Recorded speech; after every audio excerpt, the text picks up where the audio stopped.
zapojit v další kvalifikaci a samozřejmě nebude chybět ani v tomto přátelském zápase. Právě na něm by měli Argentinci stavět svoji hru proti Brazílii. Oba týmy už pomalu jistě nastupují na Melbourne Cricket Ground. Jedná o přátelák či nějaký soutěžní zápas. Pojďme k sestavám a v brance Brazílie dnes minimálně na začátku zápasu Everton, v obraně Fagner, Thiago Silva, Gil a Felipe Luis. Jorge Sampaoli, nový trenér Argentiny, poslal do branky Sergia Romera. V obraně trojice Mercado, účast v základní skupině Ligy mistrů. A i Jesus k tomu byl nápomocný. Zápas nám začíná. Otamendi si bude muset dávat pozor, nejen on na rozehrávku. No a nevyšlo to, Coutinho. Coutinho si navádí míč na střelu, ale nenašel prostor. Argentinci zdá se zvládnou danou situaci. V středu pole bylo hodně prostoru, nalevo Di Maria. Ale nezvládl úplně ideálně zpracování, ale dokázal si s tím poradit a Di Maria peláší do vápna, trefuje tyčku. V 6. minutě první velká. Razítkoval jenom brankovou konstrukci za zády Evertona. Prosto přesné načasování Dybalovy přihrávky. Everton šel v zóně. Ale samozřejmě ale se pustí sezóna nová, může se všechno změnit. Právě Fagner teď podporuje útok. A tam Paulinho nakonec přihrává Renato Augustovi, který hezky zatáčel střelu z 3 tyče.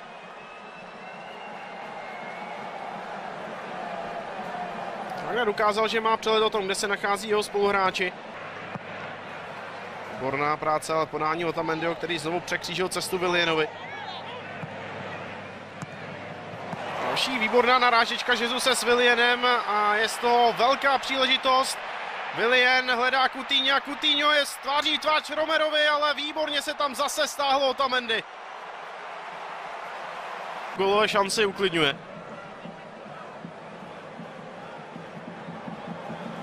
Tady ještě jednou ta obrovská šance na poslední chvíli defenzivu Argentiny. Všechny klíčové zákroky byly jeho. Znovu Di Maria rozběhnutý na levé straně. Fagner se ho snaží stínovat. Di Maria dokázal vypálit, ale na obou stranách jsme viděli gólové příležitosti. Tento muž trefil tyčku. Coutinho. Felipe Luis si říká, balona má dost prostoru. Co vymyslí? Nakonec zkusil vypálit. Je to standardní situace. Lionel Messi centruje a nakonec hlavička Gonzala Higuaína, která ale nehrozí branku. Centa rozhodčího byl nad jeho hlavou a správně.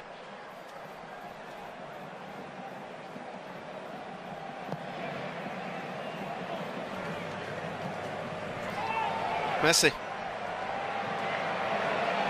Di Maria tím právě s ním nejvíce kombinuje. Tahle zajímavá rána nakonec nadělala problémy ve vrtu. Rohový kop. Ještě jednou celá situace, nejprve pokus Di Marii odcentrovat směrem k Higuaínovi, to Žil odvrátil, ale ten volej Di Marii Everton ho možná neviděl úplně ideálně. Rána byla schová. Mega vysunuje Di Mariu. Asi obsazený, ale tady je Dybala, jeho rána! Ve 43.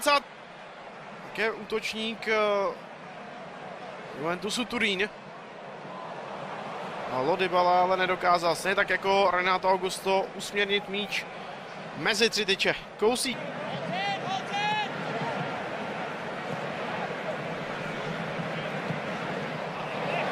Dobrý balón a Everton má problémy a tohle je gól. Praporek zůstává dole. Mercado otevírá skóre v 45. minutě, poté co zůstal sám nehlídaný. Odrazil. Ještě jednou celá situace. Hlavička v podání Otamendiho.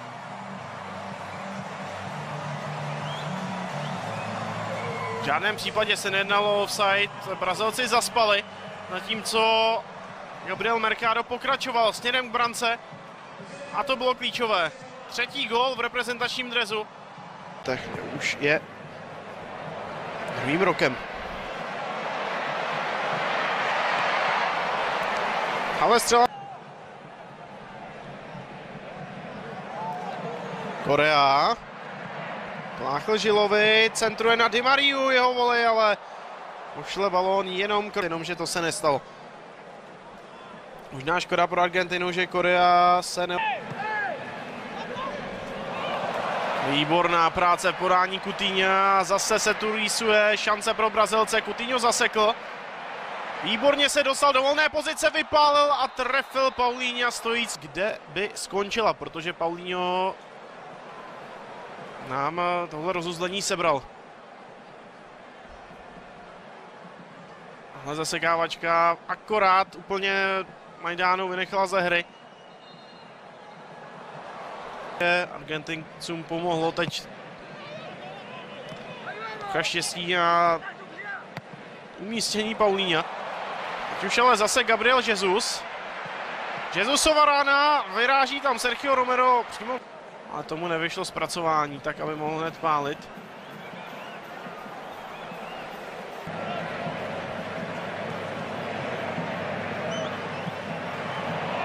Ale výborný balon na Jesuse, ale zase dobrý zákrok od Otamendi, ale budeme se ještě zopakovat a Jesus neproměňuje a ani Willian, obrovská smůla Brazilců. Buď dvě tyč. Tak, pojďme to rozluštit.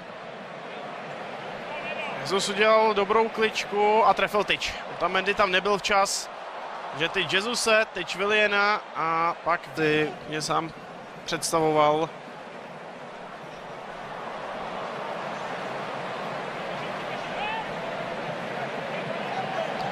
Samozřejmě, že z toho, aby hrál v každém způsobem zahrávat dané situace, je tam i Douglas Costa. Ale bude to Coutinho, který přestřeluje. V tomto zápase bude muset počkat, má na to ještě 21 minut. No, míče. Fico nestíhal, tohle byl dobrý balon a předě... Byl vynikající balon.